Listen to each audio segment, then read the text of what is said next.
مزید ویڈیوز کے لیے ہمارے چینل ہاؤس آف اسلام کو سبسکرائب کرنا نہ بھولیے۔ شکریہ۔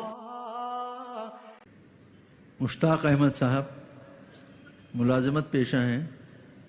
آپ کا سوال ہے کہ شرک کو چھوڑ کر میری ذات سے دانستہ یا غیر دانستہ لغزشیں ہوتی رہتی ہیں، جس کا براہ راست فوری اثر میری روزی روٹی پر ہوتا ہے۔ توبہ کرتا ہوں، نادم ہوتا ہوں، ضمیر بھی ملامت کرتا ہے، لیکن پھر گناہ کی کشش شجر ممنوعہ کو چھوڑے بغیر نہیں رہ سکتی۔ کیا انسان اس حد تک کمزور ہے؟ تدارک کیا کرنا چاہیے؟ تدارک کیا ہوگا؟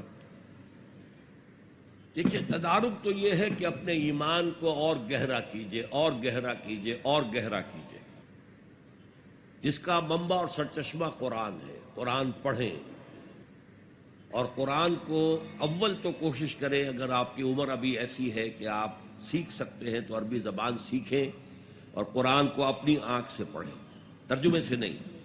ترجمہ سیکنڈ ہینڈ نالج ہے۔ ترجمہ جب آپ پڑھ رہے ہوتے ہیں تو مترجم کی آنکھ سے قرآن پڑھ رہے ہوتے ہیں، اپنی آنکھ سے نہیں۔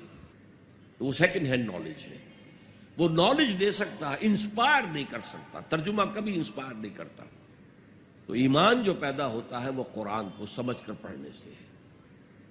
اس ایمان کی کمزوری کی وجہ سے ایسا ہو جاتا۔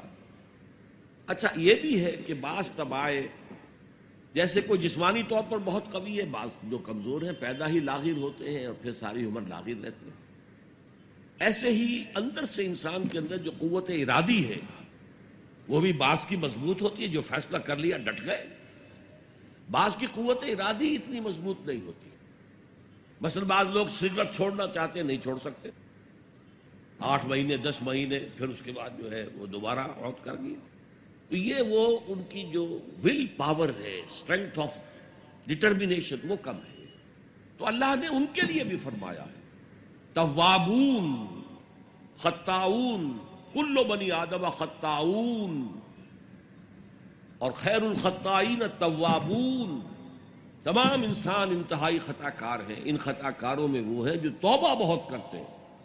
اور ایسی حدیثیں موجود ہیں کہ جس وقت آپ نے توبہ کی، ایک دفعہ اس عمل کو چھوڑنا لازم ہے، اس وقت یہ ارادہ ہونا چاہیے کہ اب دوبارہ نہیں کروں گا۔ اس وقت دل کے اندر جو ہے پشیمانی ہونی چاہیے۔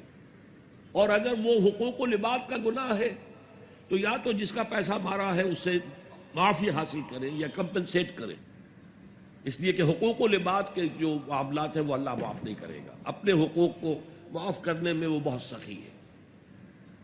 اس کے بعد آپ کچھ عرصے کے بعد پھر گناہ ہو گئے، پھر توبہ کریں، پھر گناہ ہو جائے پھر توبہ کریں، جڑے رہیں اللہ کے ساتھ۔ میں اس کی مثال دیا کرتا ہوں، کسی بچے کو ماں مار رہی ہے، وہ بچہ ماں ہی سے لپٹ رہا ہے۔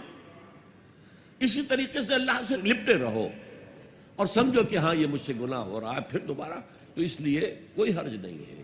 اگر آپ کی قوت ارادی کمزور ہے تو اللہ تعالیٰ جو ہے آپ کی جو بھی قوت اس نے آپ میں رکھی ہے، آپ کے جینز میں کوئی کمزوری ہے تو میں بیان کر چکا ہوں کہ جو شاکلہ انسان کا ہے، قل کل یعمل علی شاکلتہ، یہ وہ جینز کے ذریعے سے بنتا ہے اور ماحول کی وجہ سے بنتا ہے۔ لہذا اس کے اندر اندر ہی آپ عمل کر سکتے ہیں۔ تو اللہ تعالیٰ جانتا ہے اور ہر ایک سے وہ اس کی وسعت کے مطابق حساب لے گا۔ لا یکلف اللہ نفسا الا وسعها۔ مزید ویڈیوز کے لیے ہمارے چینل ہاؤس آف اسلام کو سبسکرائب کرنا نہ بھولیے۔ شکریہ۔